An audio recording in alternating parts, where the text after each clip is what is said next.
Welcome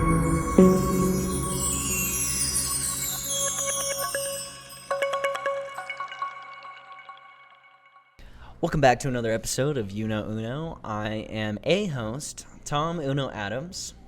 I am Haley Dos Adams. There you go. Lucero. Hyphenated. It's confusing. We're here at Dos Luces Brewing. We're getting ready to talk to Judd Belstock, the owner of Dos Luces. Haley, what do you think about Dos Luces so far? My favorite brewery. I've been here before this interview. Yeah, she's taken me here a couple of times. It's my favorite. It has nothing to do with the fact that my last name is Lucero, the other last name. And that it just might, probably doesn't hurt. Vibe and aesthetic. I love it. I love it. And the beer is just solid. So, before we get into what we're drinking, they are a corn-based beer. So if you're one of those people that's like, I don't really like weedy beers, come down here. 1236 South Broadway.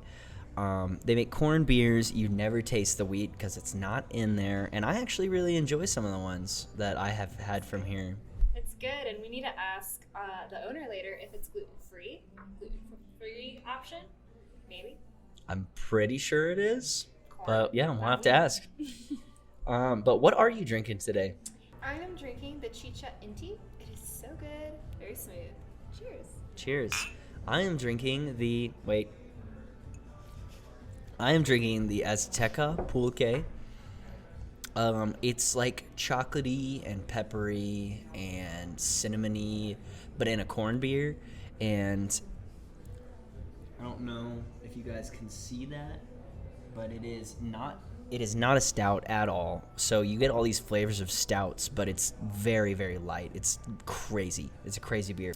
So join us for our next segment where we are going to interview Judd Belstock. I'm sure he is a wealth of knowledge. He's been in the brewing industry for 30 years now, so can't wait to talk to him. Super excited. So a lot of people have been asking, how do we host our podcast? They've been asking, how did you get in the podcast game? What do you use? Da-da-da-da-da. So we actually host our podcast on Buzzsprout, which is a platform that will distribute your podcast through Apple Podcasts, Spotify, Google, all these podcasting directories, and then increase your views as much as it can. I love it. They also have a feature that will magically master your audio. They have all sorts of tools that any podcast needs to use to start their own episodic adventure. All right, well, we are here with Judd Belstock, owner of Dos Luces Brewing on South Broadway. What intersection are we on? Broadway and... Between Louisiana and Arizona. Okay, excellent. I guess we'll just go ahead and kick this off with, can you talk a little bit about your background, kind of what led you to open Dos Luces, what led you to make the style of beer that you do? Absolutely. So I'll start with the style of beer. Chicha, Pulque, Tepache, these beer styles have existed for 3,000 plus years. They may be the oldest styles of beer in existence. The Himden and Kasi, as I'm sure you know, is the oldest known beer recipe. That's a Sumerian recipe. It's about 5,000 or 6,000 years old. But a lot of the history on this was lost during the Spanish conquest because they destroyed pretty much any records, and so what was left was just the oral retelling. So from potsherd evidence, we know that these styles go back about 3,000 years. Could be much further than that. Sure. But they're truly American beer styles, and that's what really attracted me to it. My father lived in Peru before I was born.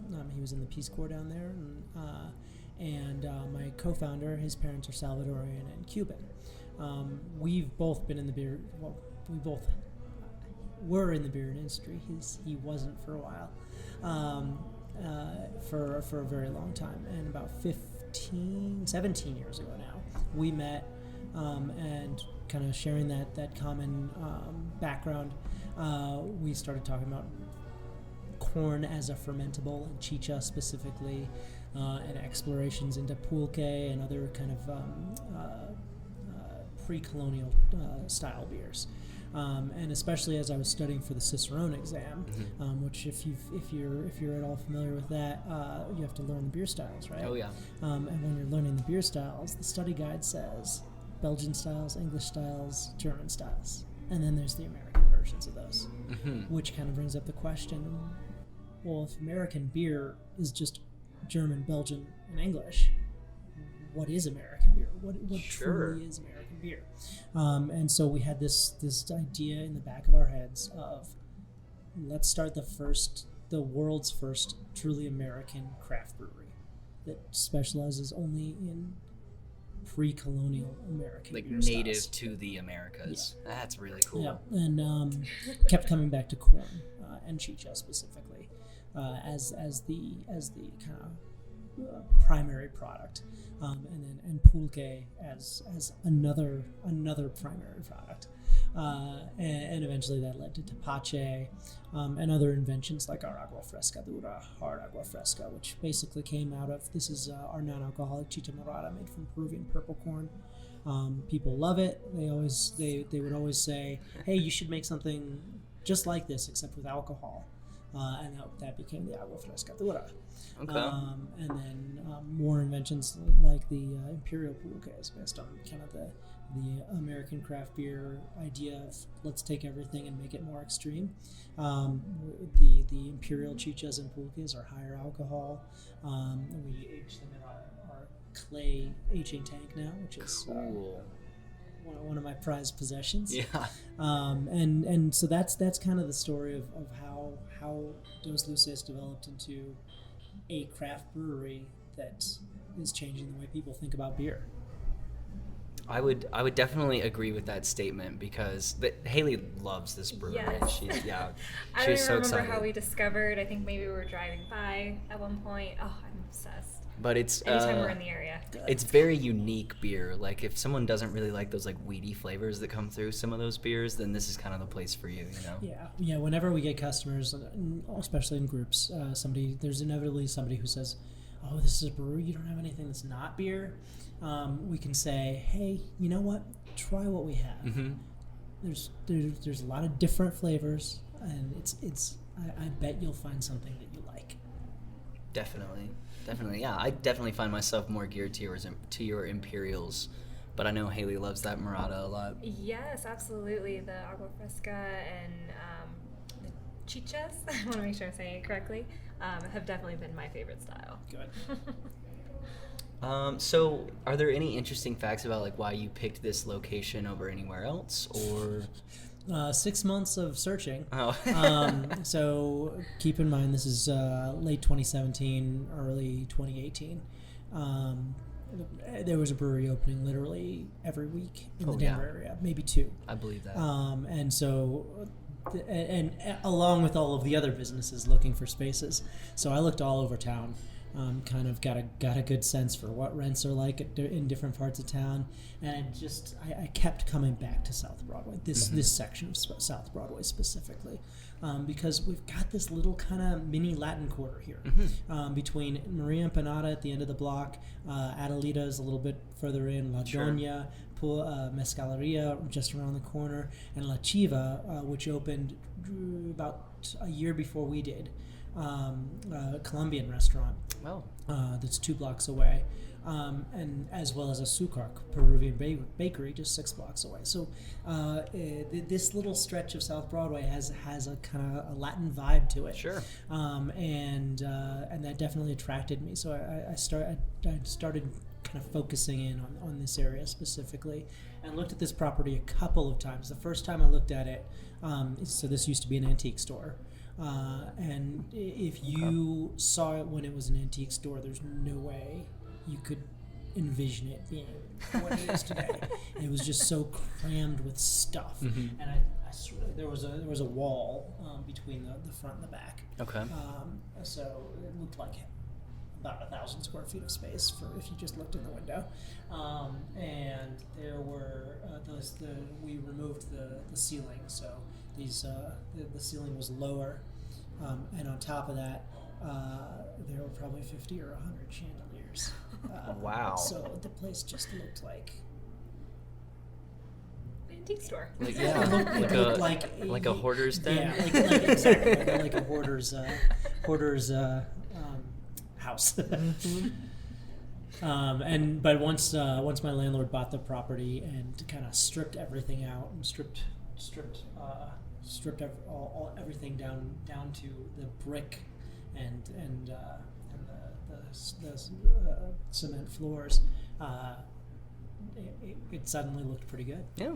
Oh, you definitely have a really nice vibe with all the decorations and the lights. I know, like, Love the lights. the first time we ever came in here, Haley was like, "Oh my god, I love these lights," and I think we got some like the next week for our backyard or Nice. something. So, Yeah, and the whole design. So the design is inspired by pre-colonial cultures, and some specific designs. There's a Olmec design, which you'll see kind of in our logo here. It's this guy right here. It's kind of a question mark symbol, and you'll see it in the artwork. It's a speaking scroll. It means basically sing, praise, come together as a community. There's a word that I'm not thinking of that's a more modern version of it, but basically be together. sure. And the design of the brewery actually is that same symbol. So That is too it goes cool. in the circle around the front and then comes down. So we're at the tail of the question mark here. That is so cool. Huh. Yeah, that's Very really cool. beautiful. So, I guess my next question would be, like, what drives people into the business of brewing? Like, I guess what specifically drove you into the business versus, is there any advice that you might give someone? Well, so I've been in the beer industry my whole career, basically. I graduated from college in 2001.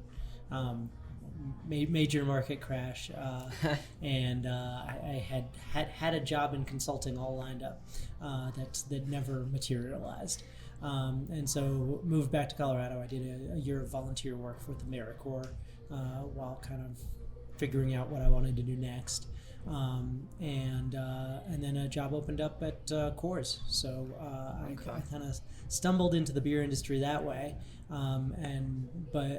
But growing up in Colorado, especially in the 90s, craft beer is the lifeblood here. Sure. And so eventually I made my way over to Boulder Beer and worked for Colorado's first craft brewery. And because of my insane drive, I blame business school for making me want to start my own business. Feel that. So problem. eventually I always kind of had been saving up for starting my own brewery and eventually made it happen. Very cool. So do you have any advice for someone who might want to get into the industry? Yeah, don't.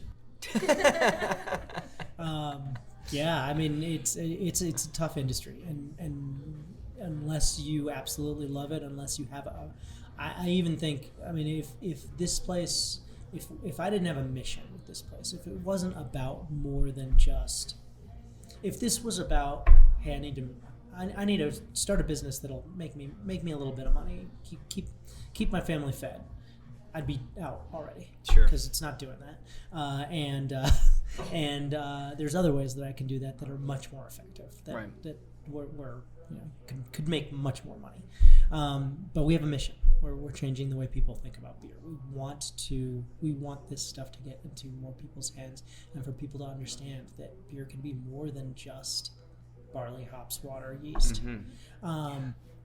And the mission. So that mission has kept us going through COVID, through last recession and potentially another recession, through increasing costs, and we'll see if that continues. If I can keep it going and kind of build it to true success, but we've gotten this far because of that drive and that mission. So if you don't have that, don't do it. It's not worth it. There are other ways to make money. But if you have a passion for it, if you want to do something, if you have the talent to make something in a better way, in a way that's different and makes people excited about drinking your product, do it. Very cool. Absolutely. Yeah. Thank you for that. I appreciate the mission and the values centered around Dos Luces. I know last night I personally ordered, we saw that Dos Luces was a guest tap at Raíces. Oh, yes. Oh, I was so excited. I mean, I know I'm a big fan already, but that was also another mission-driven partnership that I can just quickly identify some values that are probably overlapped. Yeah, I love Raíces. Yeah, just amazing. The only problem is that they sometimes come up with the same ideas I do, except they can do it on such a bigger scale. I was thinking so last week I had this idea. I think I want to invite all the mayoral candidates to come and have a listening session at Dos Luces, and then Raíces announced they're doing they're hosting all 17 mayoral candidates all at once. And I was like, oh, I can't do that. Okay, so values and mission maybe a little bit too aligned. But no, I think it's great. And I'm on as a guest tap there pretty much all the time, which is great. They're very supportive. I'm hoping we can have Suave Fest again this year, because that's a wonderful exhibition of diversity in the industry. Sure. What month could we potentially look out for if it happens?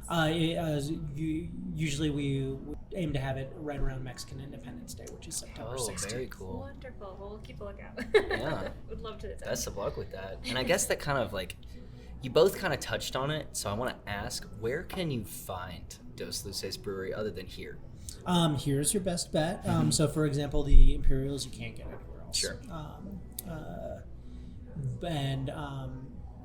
We are available so on draft, Raíces, and my personal favorite restaurant, Ni Tuyo. On University, 830 South University. Little plug for them. They have both a rotating pulque, so currently it's the Azteca pulque, and always have our Chicha Morada available as well.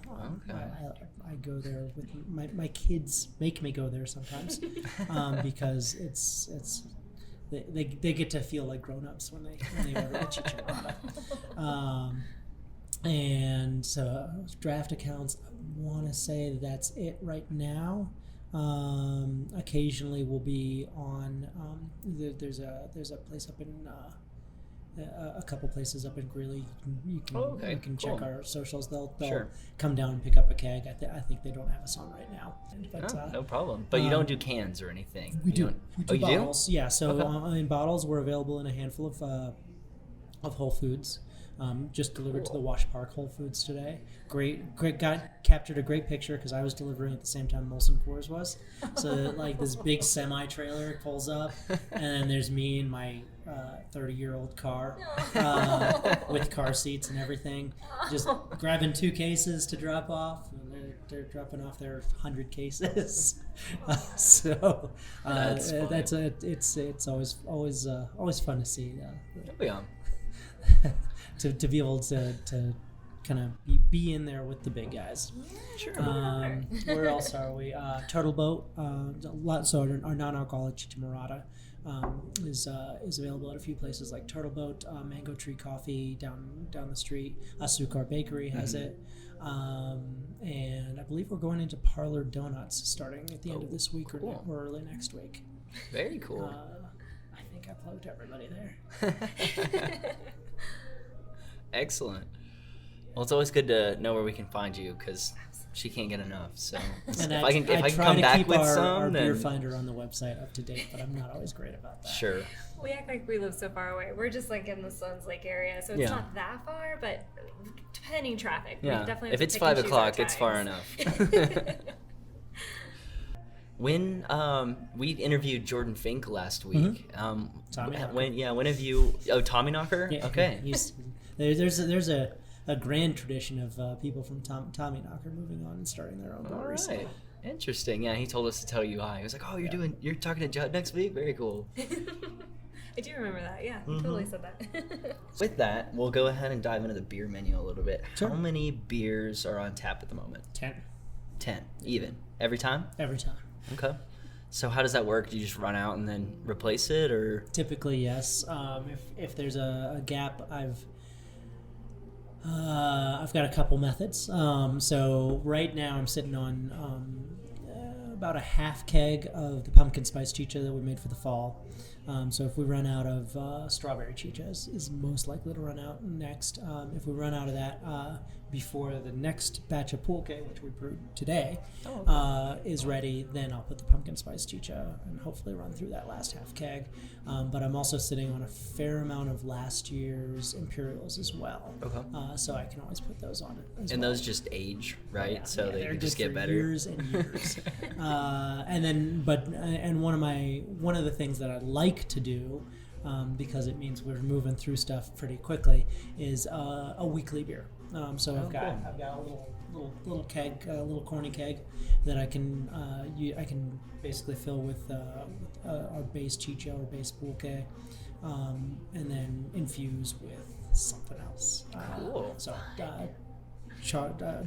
take our chocolate Tupac, infuse it with vanilla, and make a chocolate vanilla Tupac. Cool. For St. Patrick's Day, I will do our Shamrock Pulque, which is matcha mint.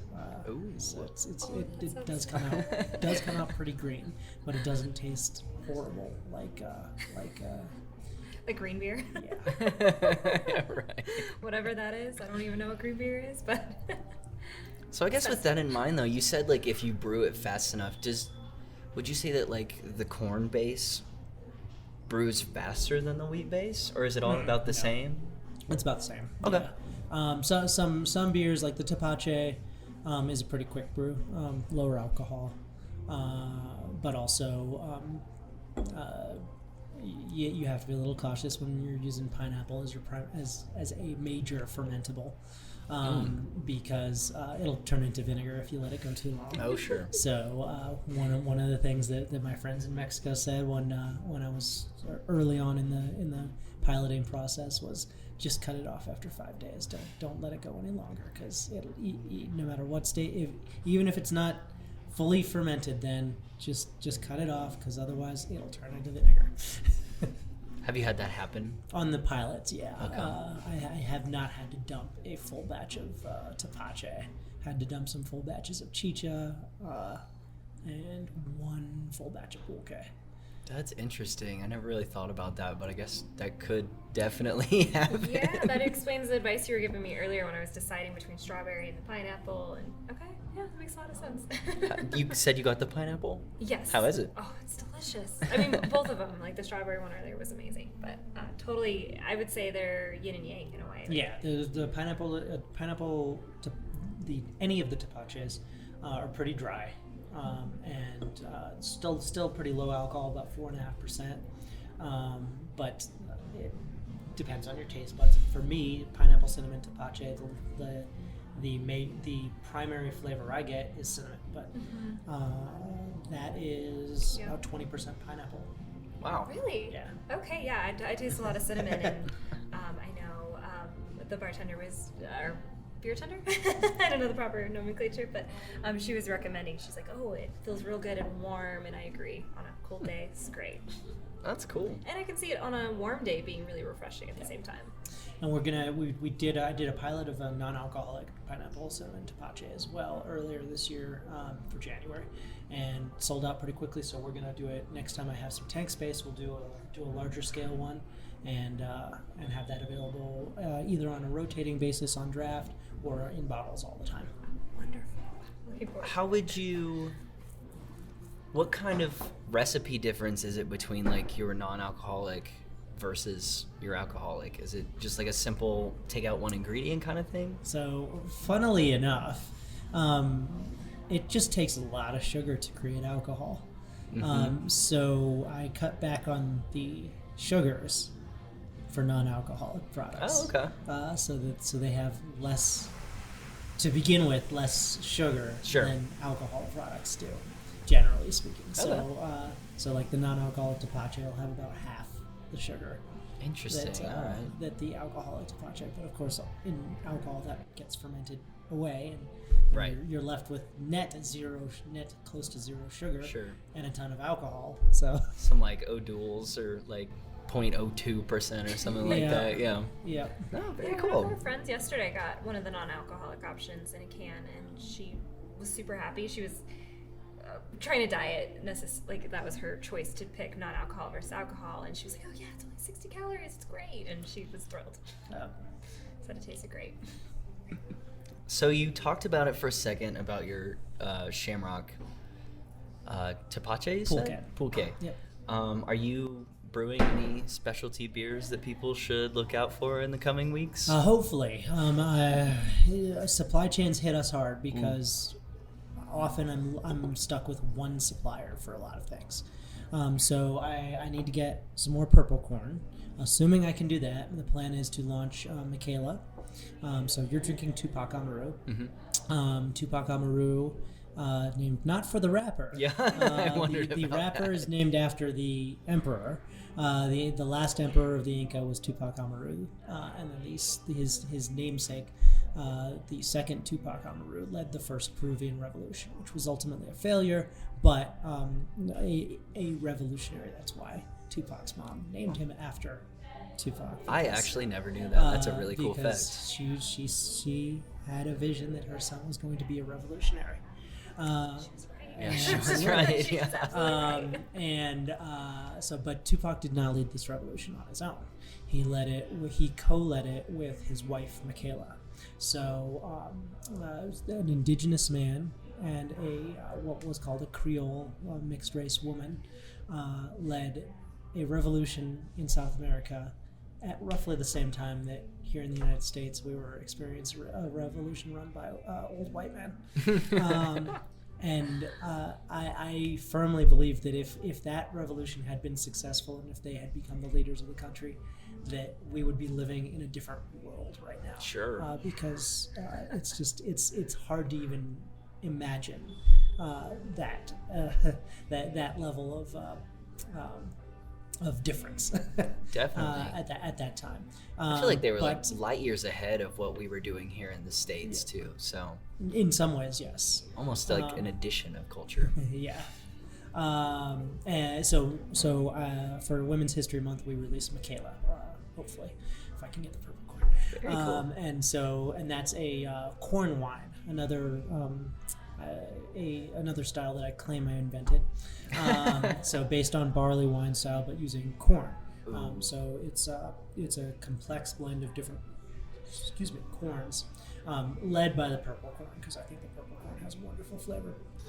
But also with malted blue corn, malted yellow corn, and this year I'm going to add quinoa as well. Oh, interesting. So it's fundamentally it's a more intense, stronger version of the agua fresca, but it's also got more body to it. It's just got more going on.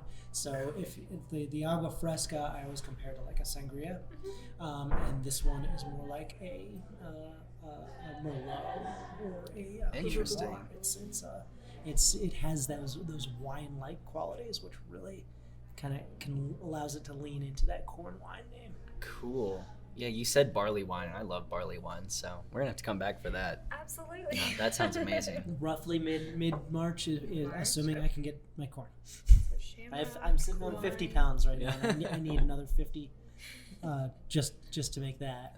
Let's make it happen, and I'll people. need a lot more than that in order to make the next batch of chichamaradas. So hopefully I will get this figured out pretty quickly. Yeah, we got faith in you. Yeah, sending good vibes. What do you have, like something that's considered your flagship beer? Yeah, absolutely. Our Chicha Inti is probably our flagship. Is that the one that's on the top of the menu? Got it. Yeah. It's inspired by Chicha de Jora, which is a Peruvian chicha made from jora, which is the large white corn kernels. You'll see it in corn nuts. That's the most well-known usage. I think I've eaten those in years. But we use malted blue corn. So technically it's a Chicha Azul, or I call it a Colorado-style Chicha because we use our malted blue corn comes from Grouse Malt House up in Wellington, Colorado, and most of it is grown locally. Very cool. I bet that was the first beer I had here, and it sold me. I'm from New Mexico, so blue corn is a staple in my diet or my childhood diet. So yes. Yeah. It's got a wonderful nutty flavor to it. Yeah, I'm remembering, and a little bit of color to it. Yep. Do you have any fan favorites or brewer favorites or like staff favorites? It could. I think they're one and the same. Okay. It's on now. The Azteca Pulque is by far our most requested beer, seasonal beer. We always release it on Dia de los Muertos, so November 1st, 2nd, whatever the closest Saturday is generally. And it is a pulque, so pulque made from agave, but with chocolate, cinnamon, and arbol chiles. So I change up the chiles every year. That sounds amazing. But basically a Mexican hot chocolate inspired pulque. You have that on right now, don't you? Yep. I know what I'm drinking next. Every year I make twice as much as the year before, and every year it sells out pretty quickly. Wow. This year we might make it through February. We'll see. Maybe. Not if I have anything to say about it. It's, let's see. I think we're November, December, January. We're about halfway through now, so actually we might even make it through March. We'll see. It sounds like something that mimics a stout. Not at all. Well, like I feel like I hear that combination in a lot of stout recipes, but I absolutely. know it's like with the ingredients. Yeah, it's nobody would definitely ever not a think stout. to do this in a sour beer except somebody who's completely insane. And yet it works so well. I've done, again, from my Cicerone days, I have extensive food and beer pairing familiarity. Sure. And that's like, beer is food. Mm-hmm. Corn is something you eat, not just something that you make drinks out of. Sure. Unlike wine grapes, which are something you only make. Right. You don't eat wine grapes. So when you're pairing beer with food, you're pairing food with food. So if you think about, hey, what goes well with corn? Well, pumpkin goes well with corn.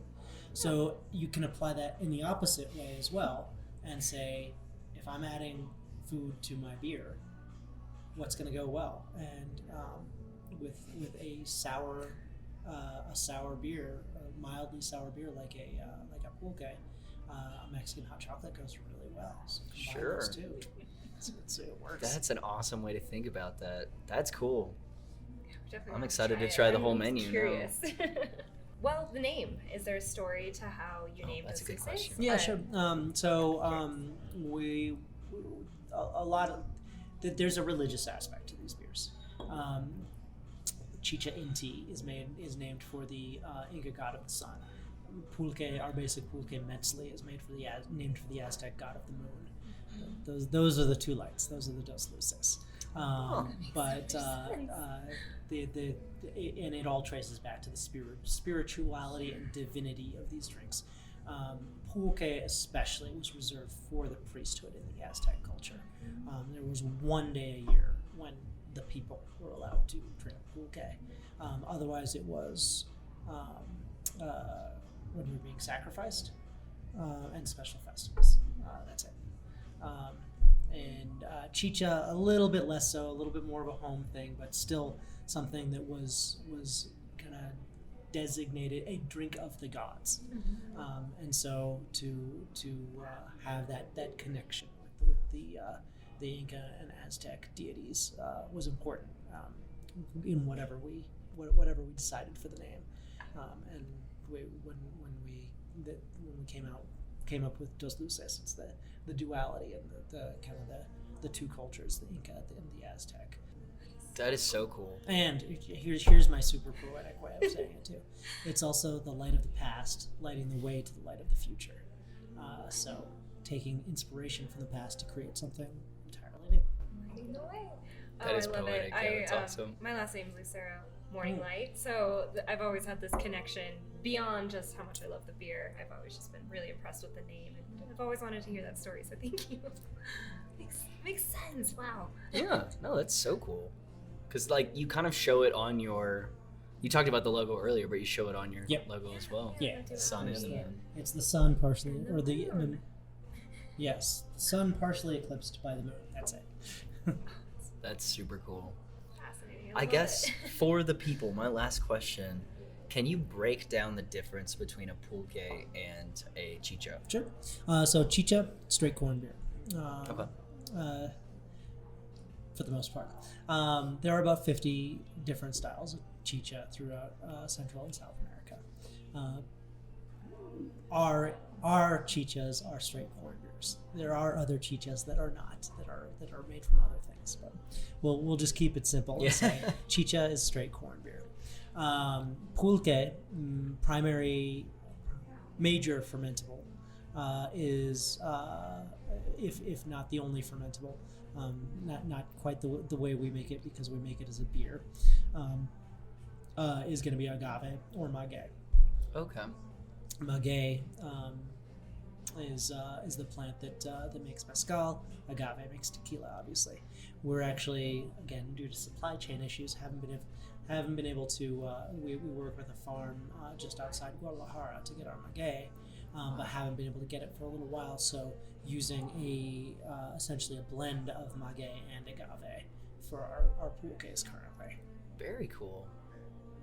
Is there, if you go like heavier on the maguey, is it like smokier like mezcal typically No, is? so mezcal, when you're making mezcal for the maguey plant, picture an aloe plant, but 20 feet tall.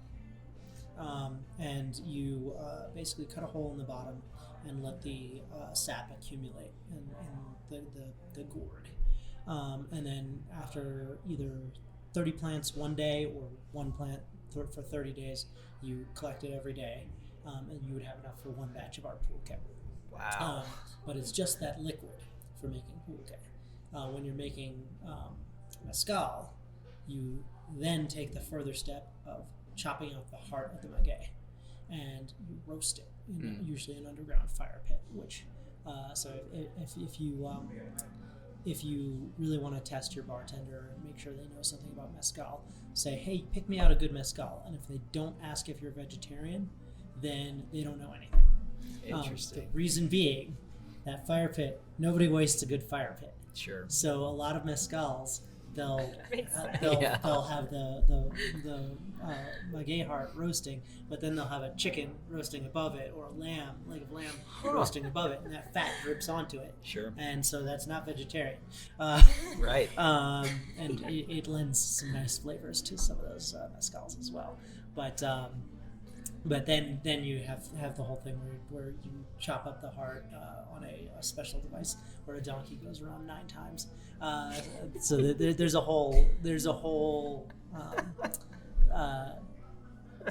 tradition around mezcal, and that's what gives it that smoky flavor. Sure. But so and because of that, and because the smokiness, I think, is a pretty dominant flavor. If you were to go to La Doña after this and have a shot of mezcal after having a pulque here, you probably wouldn't even think they came from the same plant. But if you have them side by side, which is one of the things I love about Dituyo, is when you order your... We gotta go when here. you order your pulque, they will say, hey, would you like a sidecar of mezcal to go with that? And when you taste them side by side, you'll notice the same flavors. And there's even some new mezcals that are available 2 doors down at Divino Wine and Liquor,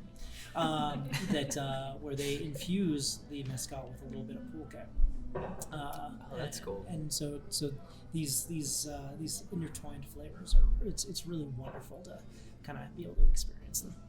That's super cool. Well, we won't take up too much more of your time. Thank you so much for talking with us. Of course. But do you have any messages you'd like to tell our listeners, like any advice, anything you just want them to know? When you come to Dos Luces, make sure you come with an open mind and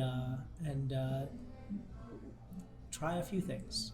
Get to know the different flavors so that you have a chance to figure out what you like, because there's a lot of different things here. It's not one thing. And give yourself a chance to experience beer in a whole new way. I love that, and you definitely do when you come here. It's something you've never experienced before, but I know we've just been dying to try it again. So I know we've always done the flight option where get a couple, and I never leave unsatisfied. Good. I like these. I think we need to buy one of these. Yeah, the last one I had the logo, and I was kind of bummed I didn't Yeah, we get one more, but that's okay. we switched. We've been phasing out the logoed ones because they keep getting stolen. Right. So we sell the logoed ones, but Smart, for service, Business it's decision. it's the unlogoed. It's and there is a tradition behind serving in ceramic ware. I love it. Well, thank you again so much for your time and for being on our show and for all the information. Of course. Cheers. Cheers. Cheers. All right, well, thank you for tuning in to another episode of Uno Uno, again featuring Dos Luces Brewery, Judd Belstock. Haley, what are your thoughts this week? It was fun. I was already in love with this brewery. I'm even more in love with the story, the history, the quality and care, like all of it. It's awesome. Yeah, it's a lovely place. All right, hot topic. Thoughts on AI? Oh. Because I've just started getting like ChatGPT and all that stuff, and I love it. It has streamlined a lot of stuff. You can like have an AI that will like do stuff for you. So you're like, book me an Airbnb, or like find me 3 Airbnbs in the area under this price. It will go in to Airbnb and search it and give you back the options. What do you think? Do you think AI is getting out of control, or do you think it's going to be helpful? I think it's helpful. I mean, overall, I think it's incredibly beneficial, just like the internet and all these other tools, or phone, the autocorrect and voice technology, like all of that is AI in a way. So I think it's beneficial. However, you're never going to replace the human element. And that's where I have some issues, and maybe my debates would be the authenticity of like what it takes to like me as a human produce writing or my art or whatever it is. True. I think AI is only going to get as good as the algorithms that it's feeding from, but you're never going to replace the human element that's feeding those True, algorithms. because you've got that stuff now. Like there was some kid that his whole project was creating a software that would pick up if AI had written it for like plagiarism and stuff like that. And you're always going to have that thing where it's like, AI wrote this, you didn't write this. So you're really learning more than the machine. I don't know. Maybe. But I was in a Zoom today with a former, well, not a former, I mean, current friend, but somebody I've lost touch with. And he had a filtration system that was based on AI, and I can't plug it. They're not sponsoring me anyway, but he gave me the name of a certain program that he's using that filters. It's filtering just the voice of a human. So I was at I was actually at a smoothie coffee shop, and so there's a lot of blenders going on, and it didn't matter because he said he literally, like, there was the loudest, squeakiest blender blending, and he couldn't even hear it. So we actually use AI on our podcast. We use Adobe Enhance to filter out all of the noise. And this just started this week, though, but we missed the opportunity to do it at Woods Boss when they were having this huge party. So in that episode, you can hear a lot of just like blah, blah, blah, blah, blah, clink, clink, clink, clink, clink stuff. And like we wanted to promote the party, it was a vibe. But I think AI can do some great things. I don't want to be an iRobot or Terminator or something like that. Yeah, that's where I think you can never replace the human element of what it is you're producing. But Sure. it can certainly help. It could give ideas, inspiration, what have you. But I'm a human, you're a human. AI is not producing this podcast. That's right. Well, one last time, thank you so much, Dos Luces, for having us. Judd Belstock, thank you for having us and speaking with us. I know Haley was geeking out the whole time. Thank you for joining us, viewers, on this episode of Uno Uno. This is Tom and Haley. Signing off. We're at Dos Luces Brewery. We hope you have enjoyed this episode, and tune in with us on our next one. Not next week, but we will be hosting some bands We'll be interviewing some different artists and using that as our next episode. It'll just be in like 2 weeks, I think. So we're going to take a break while Derek moves and interview some bands, get a couple of different bands on the podcast for an episode.